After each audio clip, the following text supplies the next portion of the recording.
DCC అధ్యక్షులకు శిక్షణ కార్యక్రమంలో CM Revanth Reddy కీలక వ్యాఖ్యలు చేశారు. పార్టీలో భిన్న అభిప్రాయాల గురించి ప్రస్తావించారు. కాంగ్రెస్ లో ఏ కోటా లేదు, మెరిట్ కోటా మాత్రమే ఉందన్నారు.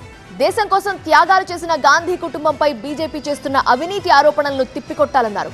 శిక్షణను శిక్షగా భావించొద్దంటూ పార్టీ నేతల్ని కోరారు సీఎం రేవంత్. మహాత్మా గాంధీ గారు ఉన్నప్పుడు కూడా వారి ఆలోచన విధానానికి భిన్నాభిప్రాయాలు చెప్పిన వాళ్ళు ఉన్నారు. ఆ రోజు నుంచి ఈ రోజు వరకు కాంగ్రెస్ పార్టీలో వివిధ సందర్భాలలో జాతీయ స్థాయి నాయకత్వంలోనే జాతీయ నాయకత్వం చెప్పేదానికి కూడా భిన్నంగా అభిప్రాయాలు చెప్పే సంస్కృతి కాంగ్రెస్ పార్టీలో ఉన్నది. ఇది ప్రజాస్వామ్య స్ఫూర్తిగానే తీసుకోవాలి తప్ప మనల్ని ఏదో వ్యతిరేకిస్తుండ్రు లేకపోతే మనల్ని కాదంటున్నారు కాబట్టి ఇక వాళ్ళని అణిచివేయాలి, వాళ్ళని ఉండకుండా చూడాలి, వాళ్ళని పార్టీలో నుంచి బయటికి తరమాలి అనే ఆలోచన మీరు ఏదైనా చేస్తే మీరు పార్టీకి మేలు చేసేదానికంటే కీడు చేసేది ఎక్కువ అవుతుంది.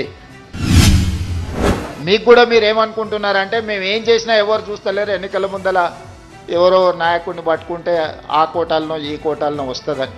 ఇక ఏ కోటాల్లో మెరిట్ కోటా ఒక్కటే ఉంది కాంగ్రెస్ పార్టీలో. మీరు ఆ మెరిట్ కోటాల పాస్ అయితేనే మీకు ఏదైనా అవకాశం వస్తుంది. ఆల్రెడీ ఒక మెరిట్ కోటాలో మీరు జిల్లా పార్టీ అధ్యక్షులు అయినారు. జిల్లా పార్టీ అధ్యక్షులు అవ్వడం అనేది మీకు ఎన్నో డోర్లు ఓపెన్ అయిపోయినాయి. ఈ విలువైన పదవిని మీరు దుర్వినియోగం చేసుకుంటే ఇక మిమ్మల్ని ఆ దేవుడు కూడా బాగు చేయలేడు. గాంధీ కుటుంబాన్ని అవినీతి ఆరోపణలతో ఈరోజు బీజేపీ అవమానించాలనే ప్రయత్నం చేస్తుంది. పార్లమెంట్ సభ్యత్వం రద్దు చేసినప్పుడు, ఇల్లు ఖాళీ చేయించినప్పుడు రాహుల్ గాంధీ గారికి ఎక్కడికి వెళ్ళి ఉండాలనో అర్థం కాల. చివరికి వాళ్ళ అమ్మ దగ్గరికి 10 జన్పత్తులో పోయి ఉన్నాడు. ఇల్లే లేని రాహుల్ గాంధీ గారికి డబ్బులు అవసరమా? 3 తరాలు దేశం కోసం ప్రాణాలు ఇచ్చిన గాంధీ కుటుంబానికి డబ్బులు అవసరం ఉన్నాయా? ప్రాణాలే లెక్క చేయకుండా దేశం కోసం త్యాగం చేసిన వాళ్ళకు ఎవరి దగ్గరైనా డబ్బులు తీసుకునే అవసరం ఉందా? మీకు గౌరవం ఎప్పుడు వస్తుంది అనంటే నా అనుభవంతో చెప్తాను, పైరవీలు చేయకపోతే వస్తుంది. అంశాల పట్ల స్పష్టంగా మీరు మాట్లాడితే మీ గౌరవం మీకు నిలబడుతుంది.